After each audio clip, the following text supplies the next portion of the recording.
नमस्कार दोस्तों, मैं अमित कुमार यूट्यूब पर आपका फिर से स्वागत करता हूं। दोस्तों, मैं आज आपको माइक्रोसॉफ्ट ऑफिस में माइक्रोसॉफ्ट एक्सेल के बारे में बहुत ही बेहतरीन जानकारी दूंगा। आज मैं आपको माइक्रोसॉफ्ट एक्सेल में सैलरी शीट, मार्कशीट और फाइनेंस शीट के बारे में बहुत ही अच्छी बेसिक जानकारी दूंगा। एक्सेल को ओपन करने के लिए सबसे पहले आप अपने कीबोर्ड में विंडो+R का प्रयोग करके और एक्सेल लिखने पर माइक्रोसॉफ्ट एक्सेल ओपन हो जाएगा। एक्सेल ओपन होने के बाद आप यहाँ पे आप देख रहे हैं ABCD ये जो है ये कॉलम है और 1 2 3 4 नीचे तक ये सब रो हैं। माइक्रोसॉफ्ट एक्सेल 2007 में 1 से लेकर 10,48,576 रो होती हैं और A से लेके XFD तक कॉलम होते हैं। 16,384 कॉलम होते हैं। सैलरी शीट बनाने के लिए आप पहली रो को छोड़कर नीचे से सेकंड रो में आप स्टार्ट करेंगे। तो यहाँ पे serial number, name, salary, per day salary, absent, deduction, total,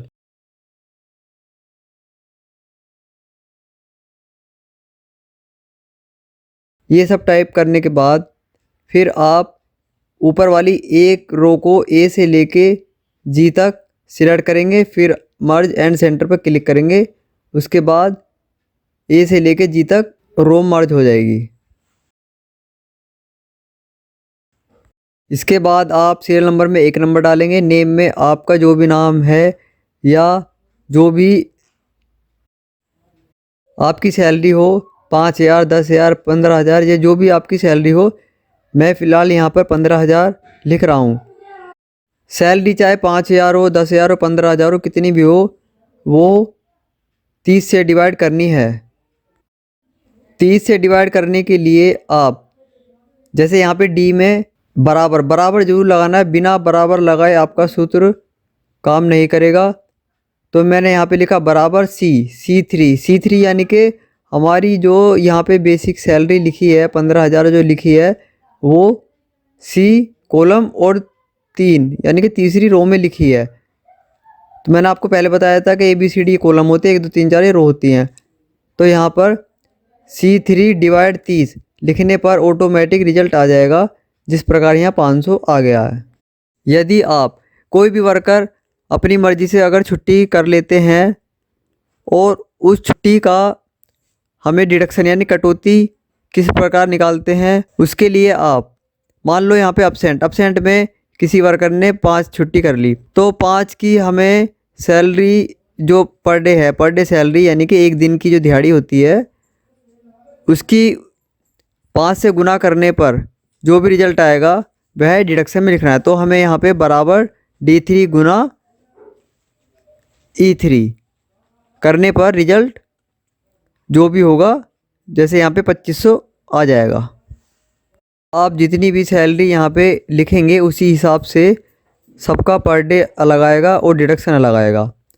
इसके बाद हमारी छुट्टी करने के बाद जो हमारी मतलब यहाँ पे बेसिक सैलरी है, जैसे 15,000 है, तो 15,000 का हमने जो डिडक्शन 2500 कटा है और हमारी एक महीने की कितनी सैलरी बनी, यानी कि 15,000 में से हमें 2500 माइनस करने हैं। तो 15,000 में से 2500 माइनस करने के लिए आप टोटल के नीचे बराबर 15,000 पे क्लिक करेंगे, यानी कि C3 माइनस F3 पर क्लिक करेंगे और उसके बाद रिजल्ट यहाँ पर जैसे 12,500 आ गया है। तो हमारी छुट्टी के पैसे कटने के बाद जो बेसिक सैलरी बनी वो 12,500 बनी। इसी प्रकार आप नीचे दूसरी, तीसरी, चौथी सबकी अलग अलग सैलरी, अलग अलग छुट्टी, इस प्रकार से आप करते रहें और आपके सामने रिजल्ट ऑटोमेटिक सही आ जाएगा। इसके बाद आप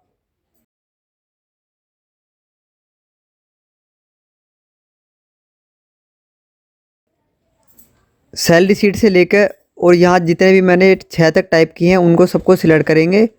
फिर Ctrl+1 से फॉर्मेट सेल ऑप्शन ओपन होगा। उसके बाद आप बॉर्डर पे क्लिक करेंगे, फिर आउटलाइन पे क्लिक करेंगे, फिर इनसाइड पे क्लिक करने के बाद सैलरी शीट पर बॉर्डर बन जाएगा। इसके बाद अब जैसे यहाँ पे शीट 1 2 3 लिखा हुआ है, तो 1 शीट पर राइट क्लिक करके माउस से राइट क्लिक करने पर फिर रीनेम पर क्लिक करने से आपने जो भी सीट बनाई है, आप जो भी मतलब जिस प्रकार की सीट बनाएंगे उसका यहाँ पे नाम देना है। जैसे मैंने यहाँ पे सैलरी शीट नाम दिया है। इसके बाद शीट 2 पर राइट क्लिक करके मार्कशीट किस प्रकार बनाई जाती है उसी प्रकार जैसे सैलरी शीट पे नाम दिया गया है, इसी प्रकार माउस से राइट क्लिक करके मार्कशीट नाम देंगे। जैसे सैलरी शीट पे हमने बताया था कि पहली रो को छोड़ देना है, पहली रो को छोड़ के दूसरी रो से लिखना शुरू करना है। जिस प्रकार मैं यहाँ लिख रहा हूँ, serial number, name, Hindi, English, math, science, SST, total, average, maximum, minimum, division. अगर मान लो आप 6 सब्जेक्ट की बनाना चाहते हो तो आप यहाँ पे 6 सब्जेक्ट लिख सकते हैं। अभी फ़िलहाल मैंने 5 सब्जेक्ट की बनाई है। इसके बाद आप सीरियल नंबर लिखेंगे, नाम लिखेंगे, फिर आप यहाँ पे दोस्तों मैं आपसे बार बार यही कह रहा हूँ कि आपको कंप्यूटर की ज़्यादा से ज़्यादा जानकारी सीखने के लिए आप हमारे चैनल को सब्सक्राइब करें।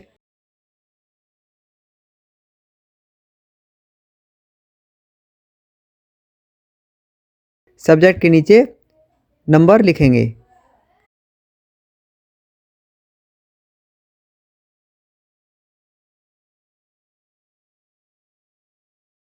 जो मैंने यहाँ पे अंक लिखे हैं इनका टोटल करने के लिए आप बराबर, मैंने पहले भी बताया आपको कि बिना बराबर लगाए सूत्र नहीं चलेगा। तो आप यहाँ पे बराबर लगाएंगे, फिर सम लिखेंगे, फिर ब्रैकेट लगाएंगे। उसके बाद यानी कि जहाँ से संख्या स्टार्ट हुई है, जैसे यहाँ पे C2 C3 के अंदर 58 लिखा हुआ है, तो आप यहाँ पे क्लिक करेंगे C3 और या तो आप माउस से यहाँ से 58 से लेके और G3 तक यानी कि 70 तक सिलेक्ट करके एंटर करने पर टोटल आ जाएगा। एवरेज यानी कि औसत, एवरेज निकालने के लिए आप जैसे मैंने अभी टोटल में बताया इसी प्रकार यहाँ पे बराबर, और जैसे मान लो टोटल पे मैंने यहाँ क्लिक करा और 5 सब्जेक्ट यानी कि 58 से लेके 70, ये 1 2 3 4 5 सब्जेक्ट लिखने पर, अगर आपके पास 6 हैं तो आप 6 लिखेंगे, और जैसे यहाँ मैंने 5 लिखे हैं, 5 लिखने पर एवरेज 77.2 यहाँ पर आ गई। मैक्सिमम, यहाँ पर जैसे मैक्सिमम सबसे ज़्यादा नंबर किस सब्जेक्ट में है, तो यहाँ पे सबसे ज़्यादा नंबर मैथ यानी कि 96 सबसे ज़्यादा नंबर है, तो यहाँ पे बराबर मैक्स, और जैसे मैंने अभी बताया C3 से G3 तक आपको सिलेक्ट करना है, और उसके बाद यहाँ पे जो भी ये 96 है यहाँ पे शो हो जाएगा। इसी प्रकार मिनिमम के निकालने के लिए आप बराबर मीन लिखेंगे और C3 से G3 तक सिलेक्ट करेंगे और उसके बाद एंटर करेंगे, और जो सबसे कम है जैसे यहाँ पे 58 है तो सबसे कम यहाँ पे 58 शो हो जाएगा। डिवीज़न निकालने के लिए आप जैसे यहाँ पे टोटल, तो आप बराबर इफ़ H3 ग्रेटर देन यानी कि ग्रेटर देन, तो बराबर इफ़ H3 ग्रेटर देन 359, फिर कोमा, फिर इन्वर्टेड कोमा, फिर यहाँ पे फर्स्ट। इसी प्रकार आप कोमा लगाते रहें और इफ़ और H3 और यहाँ पर संख्या बदलते रहें और यहाँ पे डिवीज़न बदलते रहें, जिस प्रकार मैं यहाँ पे बदल रहा हूँ। जैसे मैंने यहाँ पे लिखा फर्स्ट, सेकंड, थर्ड, पास, फेल, इस प्रकार आप लिखते रहें। बिल्कुल फॉर्मूला सही लिखने के बाद आपके सामने ऑटोमेटिक यहाँ पे अगर फर्स्ट है तो फर्स्ट शो होगा, यदि नंबर कम है सेकंड था, जितने भी यहाँ पे टोटल होंगे उसी के अकॉर्डिंग यहाँ पे नंबर डिवीज़न में शो हो जाएगी। ये जो हमने एक ही रो में इतना बड़ा फॉर्मूला इनपुट किया है, ये एक ही रो में इसलिए इनपुट किया है ताकि हम जैसे यहाँ पे सब्जेक्ट लिखे हुए हिंदी, इंग्लिश, मैथ, साइंस जितने भी सब्जेक्ट है, यहाँ पे नंबर चेंज करने के बाद डिवीज़न में ऑटोमेटिक डिवीज़न चेंज हो जाएगी।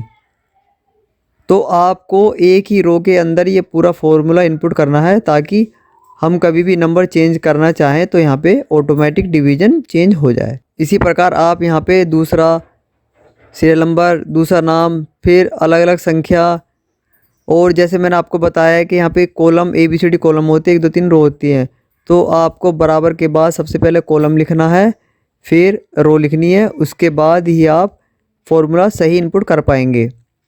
तो बराबर ज़रूर लगाएं, बिना बराबर लगाए सूत्र नहीं चलेगा।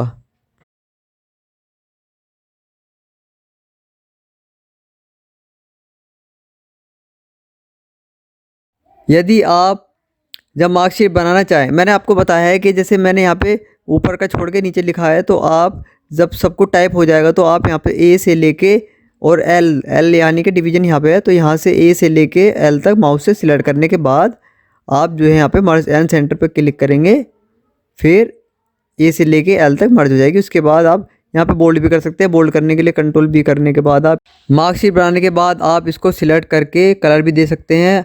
आप अलग अलग कलर भी दे सकते हैं। यदि जैसे ए से लेके एल यानी जहाँ तक हमने मर्ज करा वहाँ तक सिलेक्ट करें, फिर यहाँ पे फिर कलर पे क्लिक करें, फिर आप अपनी पसंद का कोई भी कलर लें और यहाँ पे क्लिक करें। उसी प्रकार आप अगर टेक्स्ट का कलर लिखना चाहते हैं, जैसे यहाँ पे लिखा हुआ सीरियल नंबर, नेम, ये सभी टेक्स्ट है। इन टेक्स्ट पर क्लिक करके आप यहाँ पे ए पे क्लिक करेंगे और उसके बाद कोई भी अपनी पसंद का कलर दे सकते हैं। बॉर्डर बनाने के लिए आप जैसे यहाँ पे मैंने ए से लेके और नीचे एल यहाँ पे जहाँ पे फेल लिखा है यहाँ तक सिलेक्ट करेंगे, फिर कंट्रोल 1 करेंगे, उसके बाद बॉर्डर पे क्लिक करेंगे।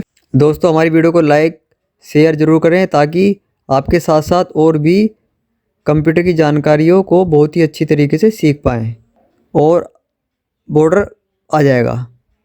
फिर बॉर्डर बनाने के बाद आप कलर भी दे सकते हैं, जिस प्रकार मैं यहाँ पे कलर दे रहा हूँ। अभी मैंने सैलरी शीट, मार्कशीट,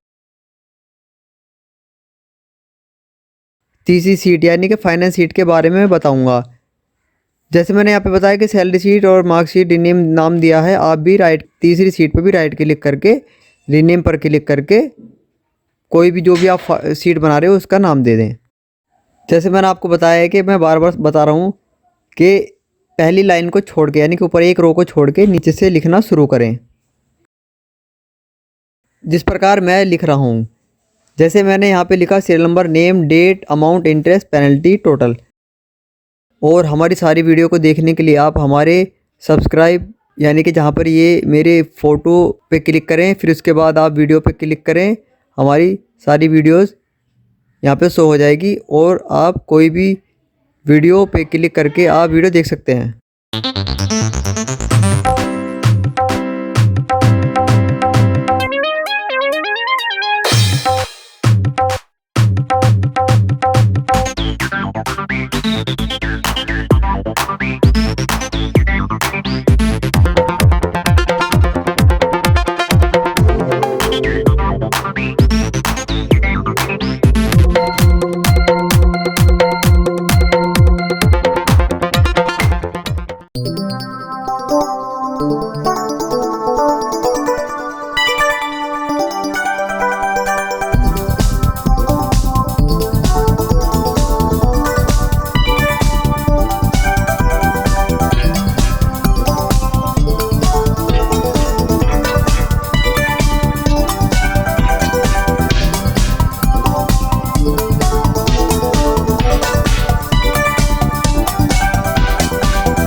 उसके बाद ए से लेके जी तक सिलेक्ट करें और मर्ज एंड सेंटर पर क्लिक करें और बोल्ड भी करें और फाइनेंस शीट लिखें, जिस प्रकार मैं यहाँ लिख रहा हूँ।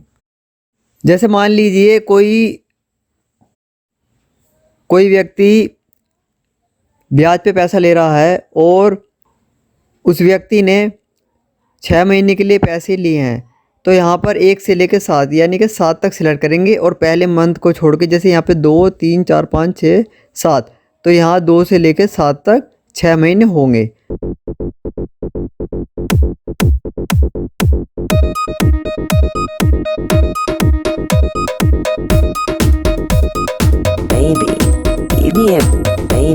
इसके बाद मान लो व्यक्ति ने जो पैसे लिए वो 1 जनवरी यानी कि 1/1, 2/1, 3/1, 4/1, 5/1, 6/1, 7/1 इस प्रकार फॉर्मूला लिखने पर ऑटोमेटिक यहाँ पे मंथ शो हो जाएगा।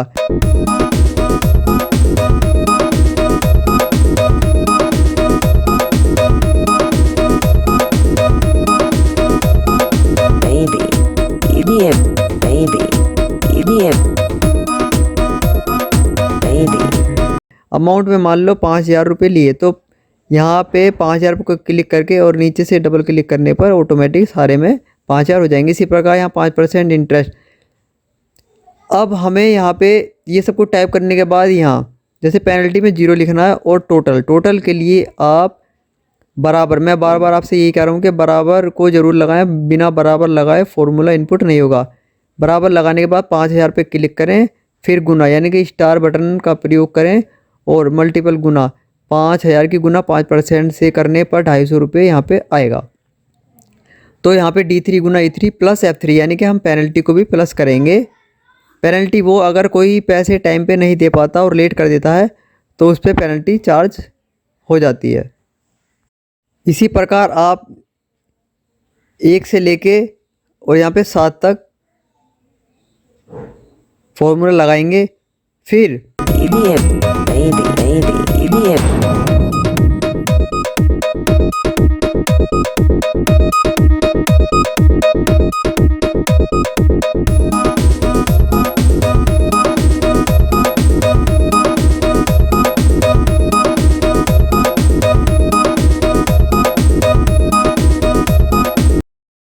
मैंने आपको बताया था कि 6 महीने के लिए पैसे लिए हैं, तो 6 महीने यानी कि छठे महीने में पैसे लौटाने हैं।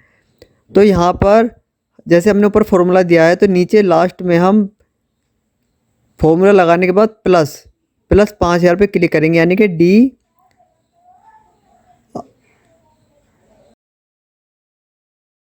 D9 पर क्लिक करेंगे और उसके बाद एंटर मारने पर 5250 आ जाएगा, यानी कि 5,000 जो हमने लिए थे वो प्लस ब्याज यहाँ पे इसमें इनपुट हो जाएगा और टोटल 5250 रिजल्ट आ जाएगा।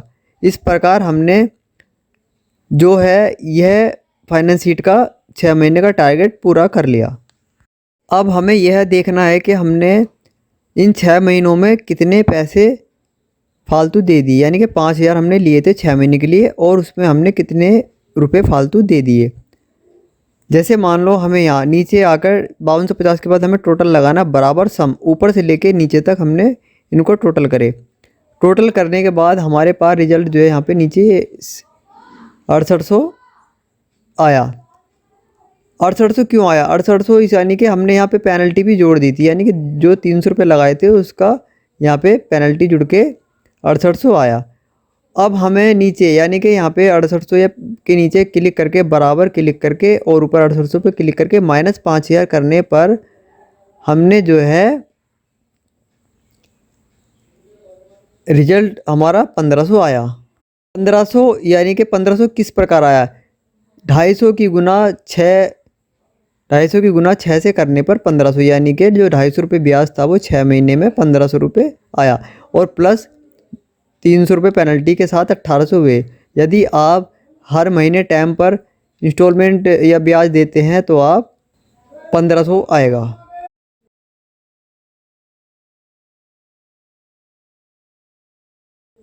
सारी शीट बनाने के बाद आप कंट्रोल प्लस F2 करने पर प्रिंट प्रीव्यू आएगा।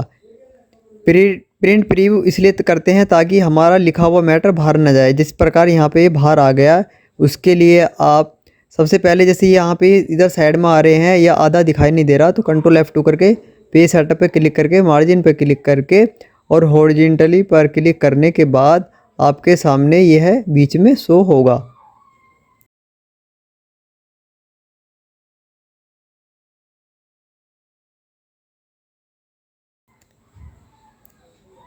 इसी प्रकार आप हर सीट पर क्लिक कर करके कंट्रोल F2 करके और मार्जिन पे क्लिक करके हॉरिजॉन्टली पे क्लिक करके इसको लिखे हुए मैटर को बीच में कर सकते हैं।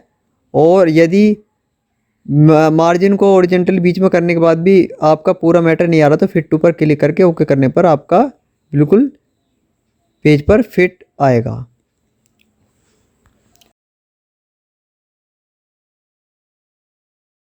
दोस्तों आपको हमारी वीडियो अच्छी लगी हो तो इसे लाइक शेयर कमेंट जरूर करें